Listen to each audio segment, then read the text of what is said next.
All right, so if you've been keeping up with the news lately, um, I'm sure you've seen all this talk about reform and leadership changes at the FBI, and maybe even like a whole new direction for the Bureau. Mm. And it can feel, I don't know, kind of overwhelming, to be honest. But that's exactly why we're here today, right? Mhm. We're going to do a deep dive into the FBI Director's resignation and figure out what it all means, what it could mean, I should say, for the future of the FBI. So, We've got some really interesting sources to work with today. First, we've got that blog post from, what is it? trend this? Yeah, Trend This. Everyone seems to be talking about that one. Then we've also got a couple of news articles that offer some different perspectives. And get this, we've even got a book by the incoming director himself. So we're going right to the source, so to speak. Yeah, going straight to the source. I love that. Speaking of sources, though, that blog post headline, it really, I don't know, kind of jumped out at me. FBI Director Christopher Wray announces resignation. It felt, I don't know, kind of sudden, like a little bit of a bombshell, you know? Because, I mean, Wray, he was appointed back in 2017. Yeah. And he really came in with that whole reputation of being like, steady hand, right? Focused on keeping the FBI professional and independent. Yeah. So to see him step down now, it's like, Yeah, the timing is definitely interesting. I mean, think about it. Ray has been trying to steer the FBI through some really, really politically charged years. I mean, think about all the investigations and public scrutiny and the constant pressure to just maintain the FBI's credibility, right? It was like walking a tightrope, honestly. And stepping down now, I mean, it allows for a smoother transition to a new director, but it also it kind of avoids the appearance that he was forced out, right? Which could, I mean, I think it could fuel even more distrust in the FBI. I don't know. What do you think? oh, absolutely. I totally agree. And that leads us right into the next big question, right? Which the blog conveniently asks for us. Who is this Kash Patel guy? And they even put it in all caps, which definitely adds to that air of mystery, you know? Yeah, they're really playing up the drama there, aren't they? Totally. Yeah. Well, I mean, I can tell you one thing. Patel is definitely not a stranger to controversy. He's a former Trump administration official, and he's been a pretty vocal critic of the current FBI. You know, he's been calling for this, like, major overhaul of the Bureau. So, yeah, I mean, that's definitely why his appointment is making some people a little nervous, I think. I mean, at least from what I've seen. I can see that. Although, to be fair, the blog seems to be pretty excited about him, actually. They even lay out his 3 big priorities for the FBI. They are restructure leadership, streamline operations, and address bias concerns. Sounds pretty ambitious, right? Yeah, it's a pretty bold agenda, for sure. But, like, what does that even mean in practice? Right. Like, what does that actually look like? Yeah, that's the million-dollar question, isn't it? Like, what changes are we actually going to see? Exactly. Because when they say restructure leadership, I mean, that could be anything from just like bringing in some fresh perspectives, you know, or it could be something much more drastic, like, I don't know, a purge of people who don't agree with Patel's vision for the FBI. Yeah, it could be pretty disruptive, and you have to wonder, like, what does that do to morale? What does it do to the institutional knowledge that's built up over time? Right, exactly. That's something to think about. For sure. And then you have the streamlining operations part, right? Yeah. Which on the surface sounds great. Who doesn't want things to be more efficient? Right. But, like, when we're talking about an organization as big and complex as the FBI, does that come at a cost? Yeah. Right? Like, is it going to be faster, but maybe at the expense of, I don't know, thoroughness? Yeah. I mean, the blog specifically talks about cutting red tape, which, yeah, that could mean a lot of things. It could mean faster responses to things like, cybercrime, which is a huge issue these days. But it could also mean, less focus on, I don't know, white-collar crime, for example. And those are tricky trade-offs, right? Very tricky. I mean, it makes you think about those unintended consequences, like in trying to get rid of bias. Could you accidentally create new forms of bias, right? It seems like a really complicated issue. And the FBI just has, like, such a huge impact on all of us, Yeah. from national security to our personal sense of safety. It's true. A strong and trusted FBI is, it's really essential to, to the rule of law in this country and to our safety. And speaking of trust, something else that caught my eye in the blog was Patel's book, Government Gangsters. I mean, that title alone, that tells you something, right? Yeah. Government Gangsters doesn't exactly sound like a neutral policy paper. Right. From what I've heard, it's a pretty bold take on the role of government in general. And I'm guessing it includes some some printed commentary on the FBI's place and all of that? I don't know. Are you thinking? Yeah, it's definitely piqued my curiosity. Like thriller or dark comedy, right? Yeah. It sounds like it could go either way. We'll have to see. But yeah, I think the book is it's definitely something to keep in mind as we try to understand like Patel's worldview, Mm-hmm. and how he might actually lead the FBI. And by the way, for anyone who's interested, we've included a link to Patel's book in the description below, along with those news articles and the Trend This blog post, of course. Of course. Definitely worth checking out if you want to dive deeper into all of this. So the blog post finishes with a few really thought-provoking questions, I thought. They ask, how will Patel's reforms shape the future of the FBI? Will these changes strengthen or disrupt the Bureau's operations? And what role will the Senate confirmation process play in all of this? It's interesting because the blog doesn't really answer those questions, They just kind of like put them out there and leave the reader to ponder the possibilities. Yeah, I get that. I think they're really trying to get people to think critically about the implications of all of this, because it really does feel like we're, I don't know, we're kind of on the edge of this major shift, right, in how the FBI operates and what its priorities are going to be. And this isn't just, like political inside baseball stuff. This impacts all of us. It absolutely does. This leadership transition is a major turning point for the FBI, I think, and it raises some really fundamental questions about what an independent FBI even looks like in today's world, and those are the questions that we're going to explore further as we continue this deep dive. So stay tuned.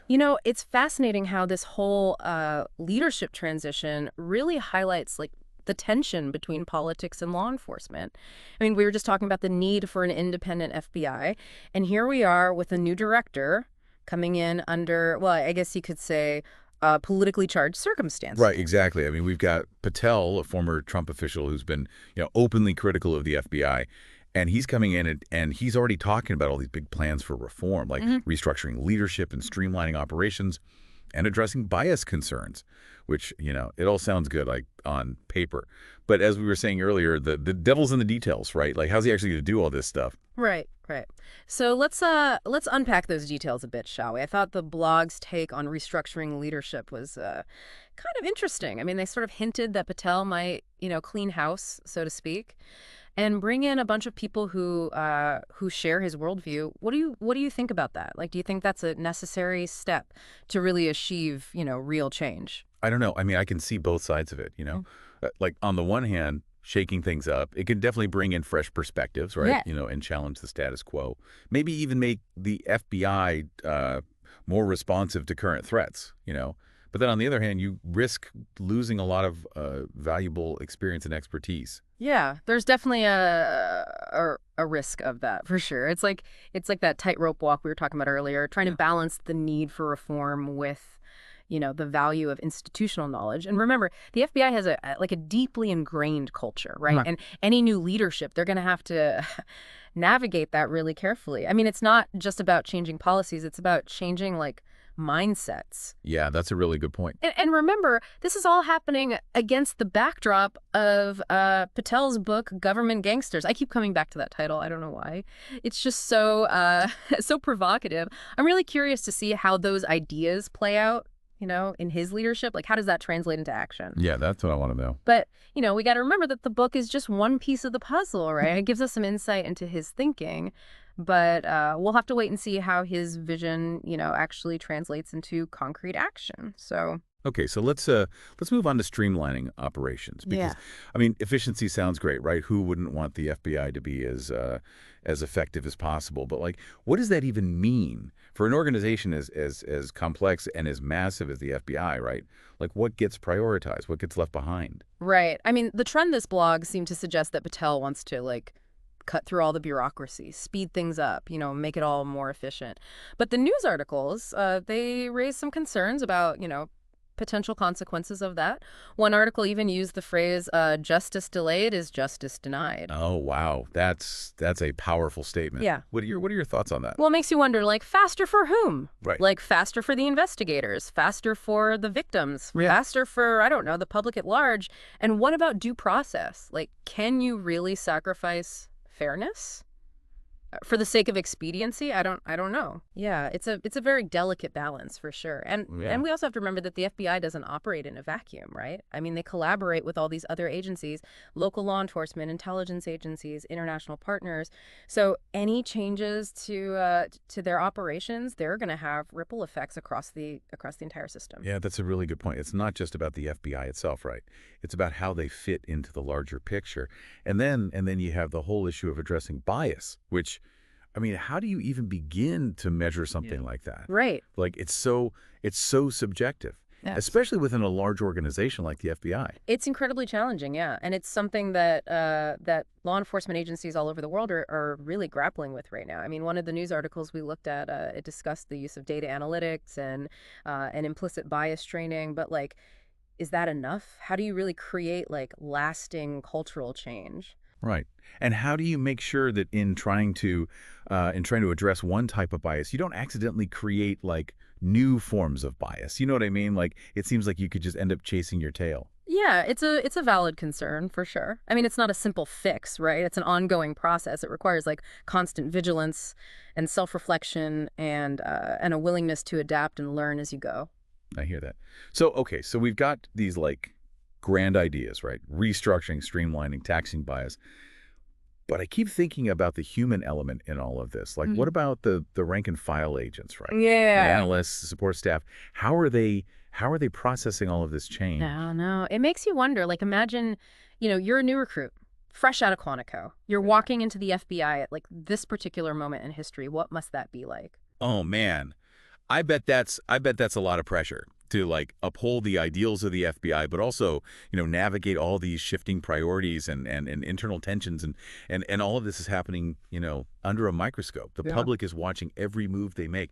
I don't know you, but it feels like we're at a crossroads with all this. We've talked about Patel's vision for the FBI and the potential impact of his reforms and the challenges of trying to balance speed and thoroughness and addressing bias and trying to maintain the bureau's independence. It's a lot to think about. Yeah, it really is. It makes you think about, like what the FBI's role even should be in today's world. What does it even mean to be an effective and ethical law enforcement agency in a society that's changing so rapidly? Exactly.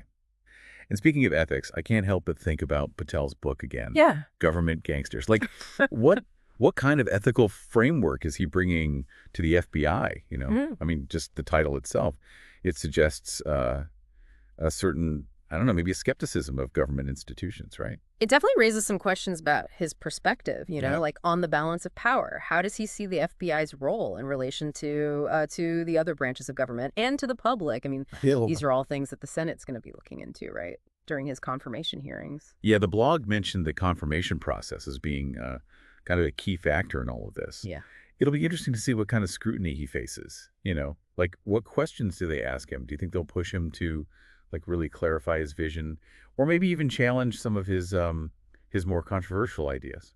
I think it's pretty much guaranteed that they're gonna dig into his past statements Yeah. and his writings, and his relationship with the previous administration. They're gonna want to understand like what are his motivations, what are his priorities, and what kind of impact is he gonna have on the FBI's culture. Right. And we have to remember the Senate isn't like this monolithic entity, right? I mean, you've got a whole range of perspectives in there, different priorities, different levels of comfort, I guess, with the direction Patel seems to be taking. It's going to be I don't know, kind of a fascinating political drama to watch unfold, I think. It is, and it's a drama with, real world consequences, right? Hmm. The FBI's actions, they have a direct impact on people's lives, on their sense of safety and security. It's not just some theoretical exercise. That's true.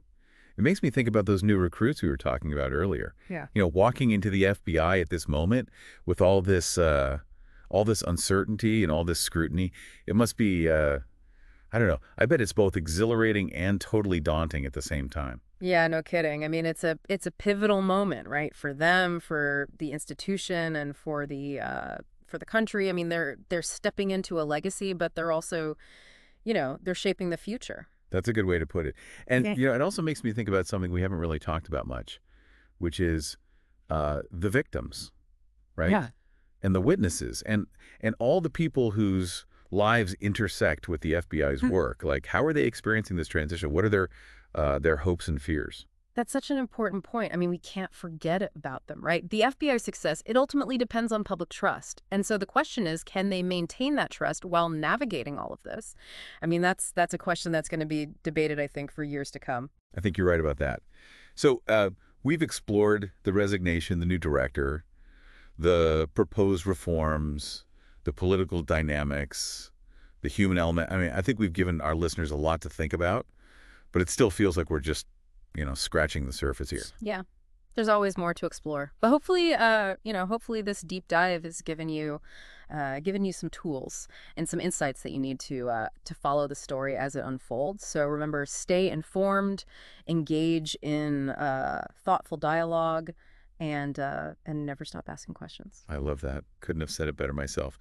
And for those of you who want to dive even deeper into this whole thing, we've included links to all of our sources in the episode description. So be sure to check out that Transist blog post. That started this whole conversation. And those insightful news articles. And, of course, Kash Patel's book, Government Gangsters. I think it'll definitely give you some food for thought. Absolutely. And that wraps up our deep dive into the FBI leadership transition. Thanks for joining us.